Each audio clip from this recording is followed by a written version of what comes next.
चुनाव या फिर लोकसभा चुनाव, इन सभी चुनाव में मोदी ने वोट चोरी की है, जिससे इन्होंने सरकार बनाई और 100 सीटों पर दावा कर रहे हैं लोकसभा सीट मैं पर। फिर कहूंगा कि विपक्ष पूरी तरह से बौखला गया है। माननीय अखिलेश को थोड़ी तो पढ़े लिखे बुद्धि होनी चाहिए। अगर हम वोटिंग चोरी करते तो तुम्हारे इतने पार्लियामेंट मेंबर जीत के कैसे चले गए? उत्तर प्रदेश में योगी बैठे हैं, यहां से ही मोदी जी प्रधानमंत्री हैं।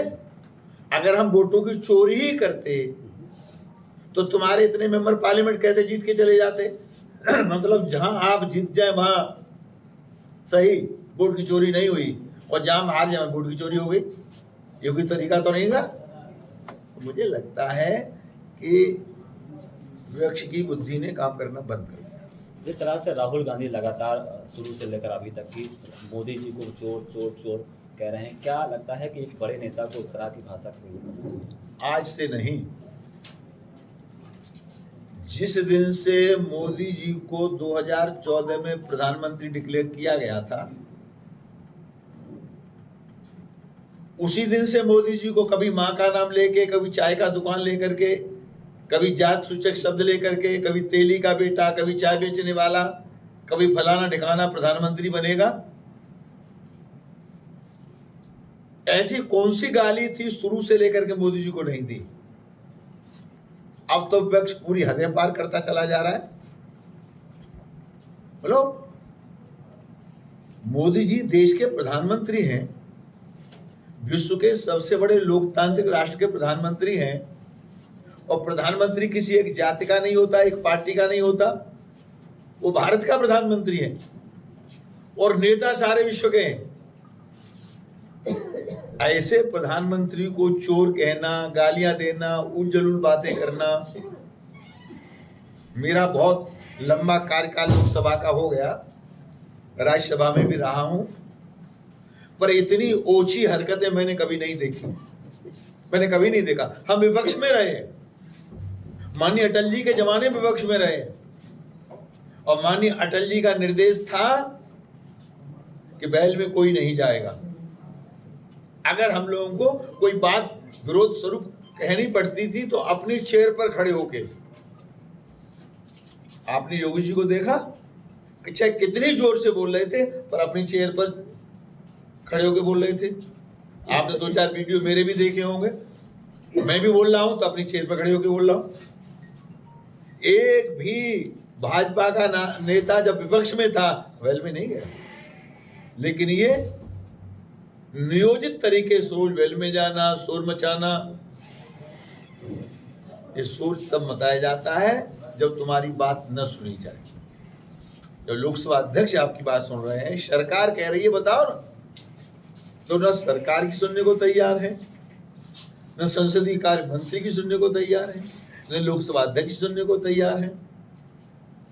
मुझे लगता है पूरे विपक्ष को ट्रीटमेंट की आवश्यकता है। पूरा विपक्ष राहुल गांधी से लेकर अखिलेश यादव सभी लोग सरकार को चोर और मोदी जी को चोर साबित करने में लगे हैं। जैसे मछली बिना पानी के तड़पती है, ऐसे ही पूरा विपक्ष सत्ता के बिना तड़प रहा है। ये हिंदुस्तान के लोकतंत्र में पहली घटना है। लगातार 15 दिनों तक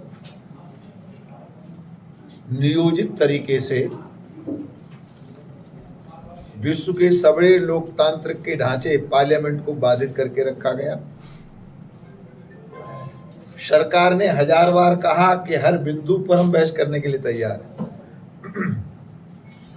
माननीय लोकसभा अध्यक्ष ने बार बार कहा कि हर बिंदु पर मैं बहस कराने के लिए तैयार हूं। आप जिस भी मुद्दे को उठाना चाहें, सीट पर बैठे हाथ ऊपर करें। न सरकार भागना चाहती है, न चेयर कहीं भागना चाहती है, लेकिन विपक्ष है कि किसी की सुनता नहीं, केवल हो हल्ला हो हल्ला हो हल्ला। ये लोकतंत्र के लिए दुर्भाग्य की बात है। एक तरह से मुझे लगता है पूरा विपक्ष मिलकर के लोकतंत्र की हत्या कर रहा है। वहां किसान की बात उठनी चाहिए, झुग्गी झोपड़ी के इंसान की बात होनी चाहिए, विकास की होनी चाहिए, किस प्रकार से भारत आत्मनिर्भर हो इस पर बात होनी चाहिए, लोगों के हितों की बात होनी चाहिए। लेकिन कितना ही महत्वपूर्ण मुद्दा क्यों न हो, चाहे गरीबों के हित का हो, चाहे ओबीसी का हित का हो, चाहे किसानों के हित का हो, पूरा विपक्ष केवल हो अल्लाह।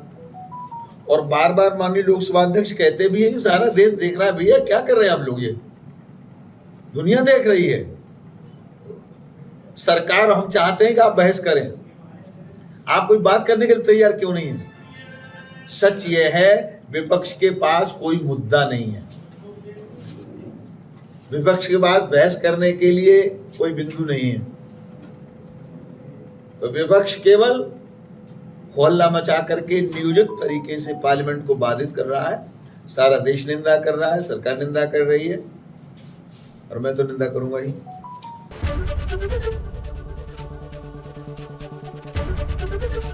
एबीपी गंगा, खबर आपकी, जुबान आपकी।